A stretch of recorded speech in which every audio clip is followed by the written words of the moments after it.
Based on the information on my left here, you can see that the implementations put in place last quarter were quite successful. As you can see, productivity and absenteeism have both increased and decreased respectively, and on the left there you can see it compared to industry averages. Unfortunately, with turnover and morale both higher and lower than industry standards, the focus on this quarter will be to rectify those mistakes. You'll hopefully notice that throughout this presentation we'll be relying on a number of theories and frameworks, most notably Hofstade's cultural organisation theory, as well as Maslow's hierarchy of needs theory. These will be presented both in these slides and in the notes accompanying them. If you notice from the chart on my left here, we decided to focus the majority of this quarter's budget on training and wages, with a certain amount allotted to safety and accident prevention. The reason for this is to align with the aims we set out at the conclusion of last quarter, as well as to address the problems that we discussed in the previous slide. If you notice from the notes section below, we decided to use Hofstade's power distance framework, which is to converge the lower half and upper half of the company's wages.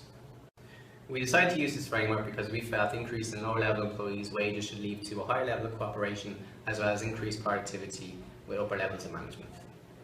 As you can see, this is the area where we decided to employ Hofstade's power distance framework. You'll notice that we decided to increase level 1 employees' wages by 3% and level 2 employees by 1%. The reason for this is that level 1 and level 2 employees make up 86% of the workforce, and thus their contributions to things like absenteeism, grievances, turnover and morale are enormous.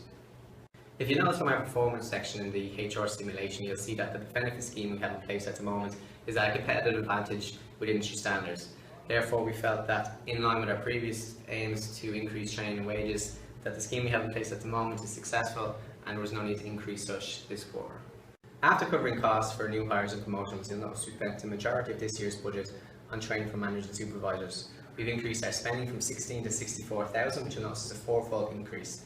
This large amount of spending is due to creating a highly motivated and well-trained workforce. The reason for this is because it aligns with our organisational strategies of gaining a competitive edge over other industries.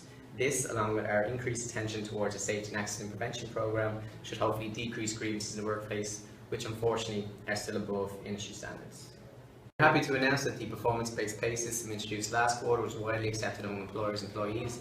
This quarter we decided to choose option 4 in both cases, which meant we chose the supervisor peer and self-assessment for option 1, and for option 2 we chose the behaviourally anchored rating scales.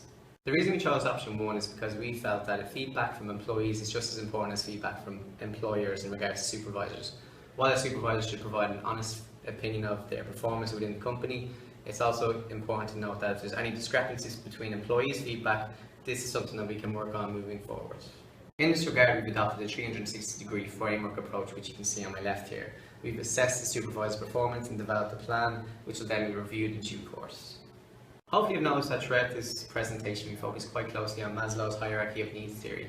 This theory states quite clearly that meeting staffing requirements is very important within a company. So for example, level 1 and level 2 employees will focus mainly on wage and benefit schemes.